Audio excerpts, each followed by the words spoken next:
Many man says retirement is the golden age, the reward after decades of hard work. But for me, at 75, my golden age came with rust on the bumper of a 1999 Dodge Ram and the hum of a space heater plugged into a Walmart parking lot socket. This is the truth about van life as a poor working senior, and it's not all sunsets and freedom. Let me take you back. My name's Walter, and for over 50 years I worked with my hands. First as a welder, then a mechanic, and finally a janitor when my knees gave up on climbing ladders. I paid my taxes, raised 2 kids, buried a wife I loved for 42 years. But I never imagined that at 75, I'd be eating canned beans under a string of solar lights in a van parked behind a truck stop. When rent went up again, and my $987 Social Security check couldn't cover it, I packed what I could into my old van. No RV, no YouTube channel, just me, my dog Penny, and memories. They call it van life for seniors on a fixed income, but I call it survival with a smile. Certainly. Here's a heartfelt 600-word extension of that section, weaving in a deeply emotional, real-life sorrow story to give it more weight and empathy. People romanticize van life online. Young couples in sprinter vans with wood paneling and rooftop patios. But the real van life for poor seniors like me, it's duct tape on a cracked window, a space heater that blows the fuse every other day, and praying you find a safe parking spot where no one knocks on your door at 2 a.m. There's no room for pride in a van. I shower at gyms I get into with a discount pass. I cook on a tiny propane stove and pour my heart into every cup of instant coffee. I work part-time at a local flea market, selling old tools and antiques, just to afford gas and dog food. But you know what? I've never felt closer to people. Not everyone who knocks on your window is angry. Some leave sandwiches. One lady left me a blanket with the words, "Keep warm, Grandpa," stitched into the corner. It's that human touch, acts of kindness for homeless seniors, that keeps me going. Still, not every night ends with kindness. Let me tell you about the worst winter of my life. It was December, 3 years ago, the kind of cold that aches in your bones. I was parked outside a church lot, where the pastor had quietly told me I could stay as long as you're gone by Sunday morning.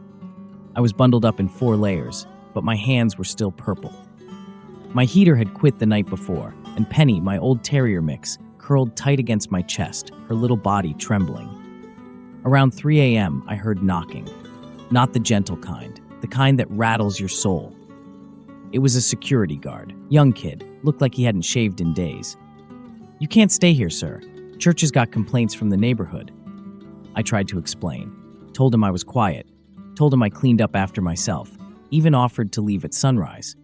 But he shook his head. "I'm sorry, I'm just doing my job." And that's what it is, right? Everyone's just doing their job. But where does that leave folks like me? I drove off, tears freezing on my cheeks. Ended up at a Walmart lot 20 miles out. Parked between 2 semi-trucks. It was too cold to sleep, so I just stared out the windshield, watching my breath fog up the glass. Then came the worst moment of all. Penny started coughing, bad, short, hacking gasps. She had a heart murmur. I knew it. The vet told me 2 years ago, but I couldn't afford the meds. I wrapped her up, held her close, whispering every sweet memory I could think of. "Remember the beach in '09, girl? You ran through the sand like a pup, and just before dawn, she took one last breath and was gone." That broke me. I screamed into the silence, hit the steering wheel till my fists bled. I'd lost my best friend, my only family left. No one should have to bury their dog in a shallow patch of dirt behind a truck stop. No one. I carved her name into a piece of wood from the flea market. It still hangs from my rearview mirror. Every day I look at it and say, "Morning, Penny, miss you, girl." This is the part people don't see in van life documentaries. This is the truth about van life for poor seniors. The grief, the loneliness, the silent suffering. But somehow, every morning, I still get up. I still make coffee. I still tell myself, "One more day, Walt, one more day." Nights are long when you're alone in the dark with only your thoughts and the whistle of wind through a cracked seal. I think about the house I lost, the sound of my grandkids laughing before my daughter moved across the country. Sometimes I write letters to my late wife, telling her about my day. I tuck them in the glove compartment, where her old photo sits with a lipstick mark that never fades. "You're still with me, darling," I whisper, and I swear, sometimes I feel her warmth on cold nights. I remember our house, small, creaky, with a porch swing she insisted we keep, even after the chains rusted. Every spring she planted tulips, even though the squirrels tore through them year after year. She'd just laugh and say, "Well, at least someone enjoys them." After she passed, I tried to keep the place going, but the repairs piled up and the bills came faster than the Social Security checks. I sold her rings to pay for the roof, sold her favorite rocking chair when the water heater burst, and finally, I sold the house when the property taxes crushed me. The day I handed the keys over, I sat in the empty living room, held my head in my hands, and cried. I hadn't cried like that since the funeral. I felt like I was betraying her, walking away from the memories we built brick by brick, year by year. You never really realize how much space grief takes until your world shrinks to the back of a van. There's a gas station outside of Fresno I parked at last December. It was bitter cold, colder than my bones could stand.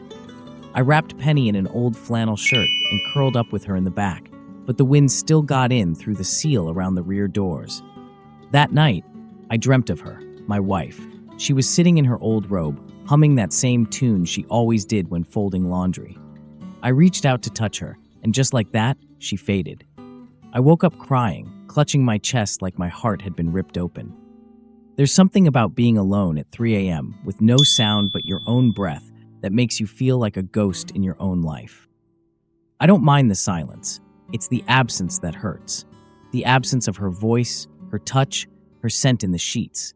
The absence of a warm kitchen, of a dinner table with chairs instead of a plastic tray on my lap. Sometimes I drive to the edge of town where the houses are big and the windows glow golden at night. I park across the street just to feel like I'm part of something. I imagine what's happening inside. A dad helping with homework, a mom laughing over spilled pasta, a dog curled up on the rug. I used to have that. I really did. One night, while watching a house like that, a young girl came out and stared at my van. I smiled, and she waved. Her mom called her back inside, quick and cautious. I get it. I don't blame her. I'm the man people pass without seeing, the man they think chose this life. But I didn't choose this.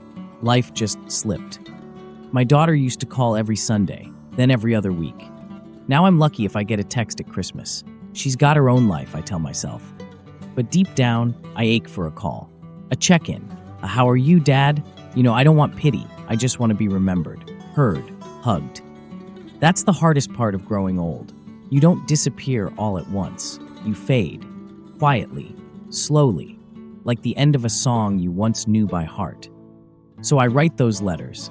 I talk to her picture. I keep my voice alive in this van, because if I stop talking, I fear I'll forget the sound of my own heart.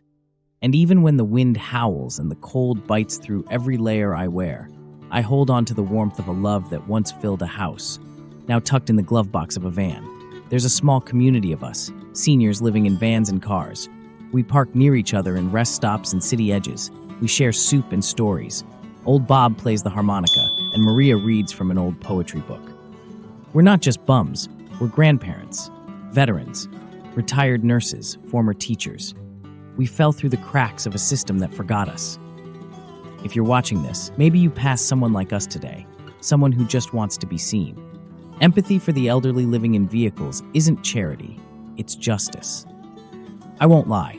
There are days I cry, days when my back locks up and I wonder if I'll be found in this van, cold and still.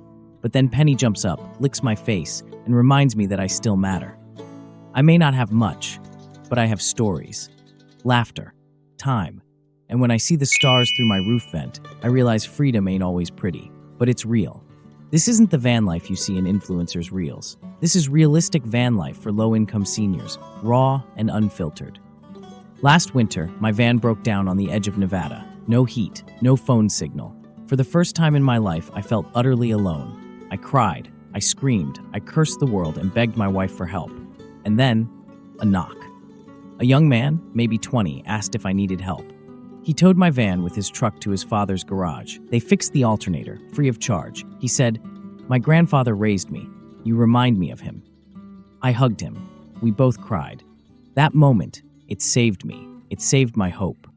So here's the truth about van life for elderly people on Social Security.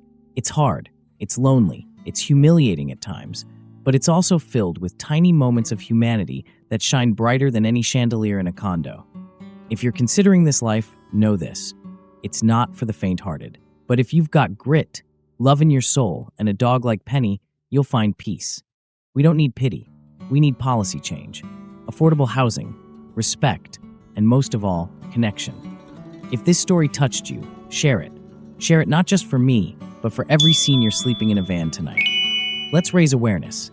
Let's talk about senior homelessness and van life realities. Let's make noise for the ones who suffer in silence. Subscribe if you believe in compassion. Comment if you've ever helped or been helped by a stranger. And remember, every elder you pass has a story worth hearing. I'm Walter, 75 years old, living van life not by choice, but with dignity. And I'm still here, still rolling, still hoping.